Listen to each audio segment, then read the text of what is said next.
How powerful is the new Aputure Amaran 200d? Well, you can just ask my burnt carpet.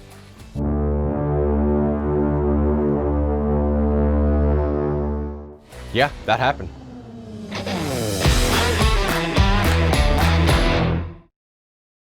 In a surprise announcement a couple weeks ago, Aputure brought their chip-on-board technology to the Amaran series of lights by introducing 4 new light fixtures: the 200D, 200X, 100D, and 100X.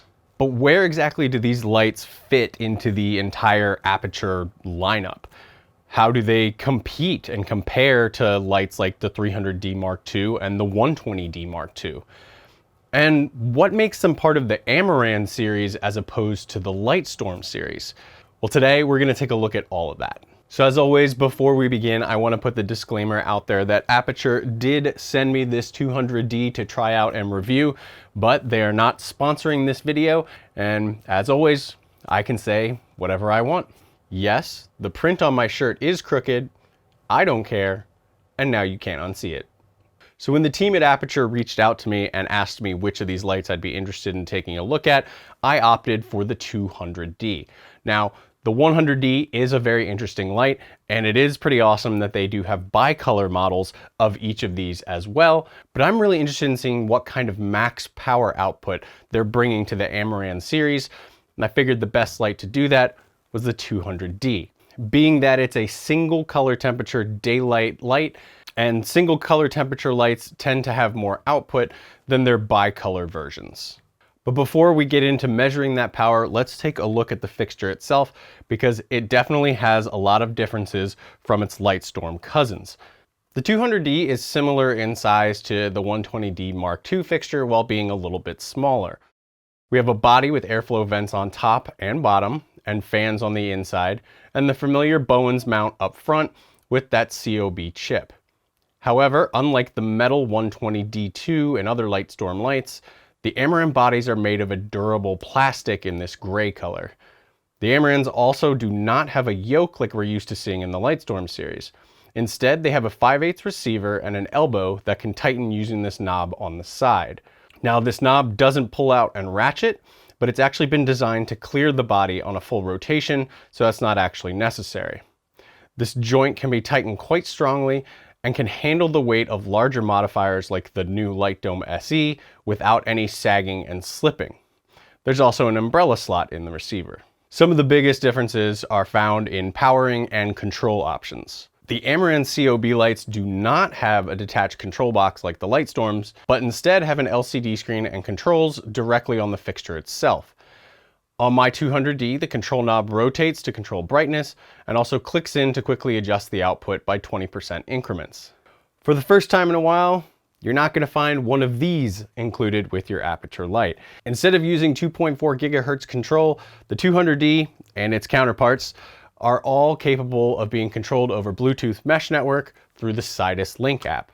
Now, I personally don't mind this being left out, as I've converted all of my older fixtures that did use the 2.4 gigahertz over to Sidus control using the Sidus Link bridge. And actually, Sidus Link compatibility is not even something that's built into the current 120D Mark II. As for powering options, you really only have one option for these new Amaran lights out of the box, and that's going to be using direct AC wall power using the included 48-volt power brick. There's no options right now to power these off of a single V-mount battery or something like NPF batteries, and that 48 volts is the reason why. This 200D is power hungry. Now, Aputure has said that you will be able to battery power these lights using 2 V-mount batteries in their upcoming 2-battery power station, but that's a standalone $180 investment right there. So most likely you're going to be powering these lights with that included AC power brick. So why did Aputure decide to make all these compromises and strip away some of these features and conveniences from these lights? The answer's simple: it's cost. In order to fit these lights into that more budget-friendly Amaran line, they did strip away some of the conveniences and luxuries that you find in some of the Lightstorm lights. Aputure knows that they have customers at every budget level, from giant production houses to people running small YouTube studios at home, and they wanted to be able to bring their high-end tech down to the lower budget range so more people could have access to it. It's not necessarily skimping on quality, it really is compromising on a few features and luxuries that you'll find in the higher priced lights. And they have definitely hit that lower price point with these lights, with the 200D coming in at just $300, which is way less than even a 120D Mark II. So they've hit the mark on price point, but where did they land on power output? So of course I broke out my color meter and I ran some tests. I measured the light output at 100% from 3 meters away using the reflector modifier. I also compared the 200D to the Lightstorm 120D Mark II, 300D Mark II, and even the original 120D and 300D just out of curiosity. And these results both surprised and confused me.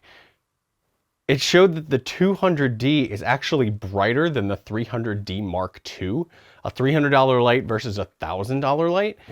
Something seems to be up. So I decided I need to do a little bit more testing.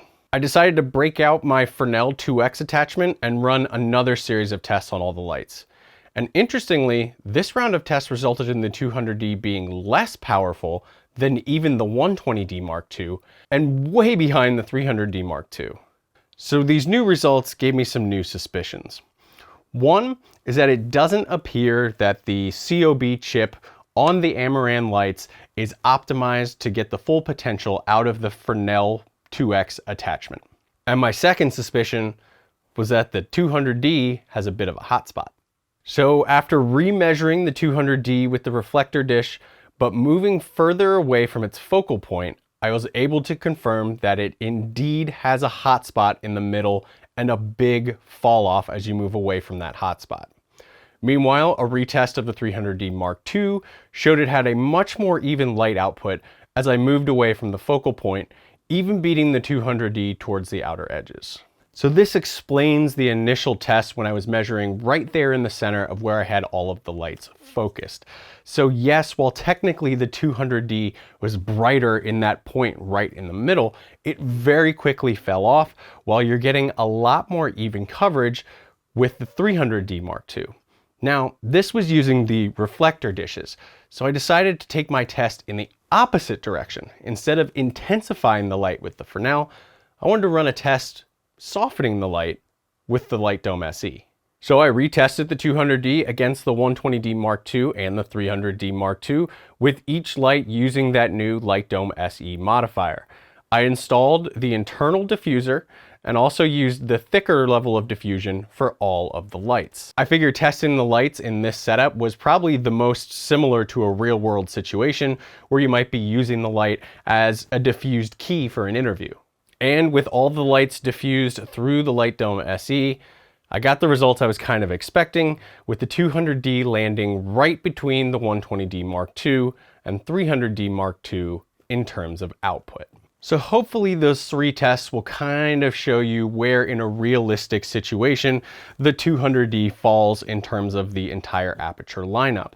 Now, even though it did fall in between the 120D Mark II and the 300D Mark II when diffused through a softbox, this sucker still has some serious power for that price. You can see how I ended up accidentally burning the carpet in my office when I was a dummy and left it face down with the reflector dish on it while pairing it to the Sidus Link app, and then left it not realizing that it was on at 100%. Yeah, because what I really need is another fire. So all in all, these new Amaran COB lights are an interesting mix of budget and performance. They do have some features lacking, but they are contenders up there in terms of comparing to Lightstorm lights. For some users, these lights may fall into place at the high end of their lighting kit, and for others, they may come in at the bottom end of their lighting kit. If you work out in the field, the lack of battery power solutions may be an absolute no-go for you. But if you're working in a studio space where AC power is available no problem, then these could be perfect for you. It's really up to you if these lights have the features that you're looking for, because I think they definitely have the price point that we're all looking for. And if you've decided that you are indeed interested in picking up one of these lights, I have links to all the various models down in the description below. And while you're down there, why don't you go ahead and give this video a like, subscribe, and click that notification bell. It's a brand new year with a lot of brand new gear, so you're definitely going to want to see the reviews that are coming up. I'll see you guys in the next one.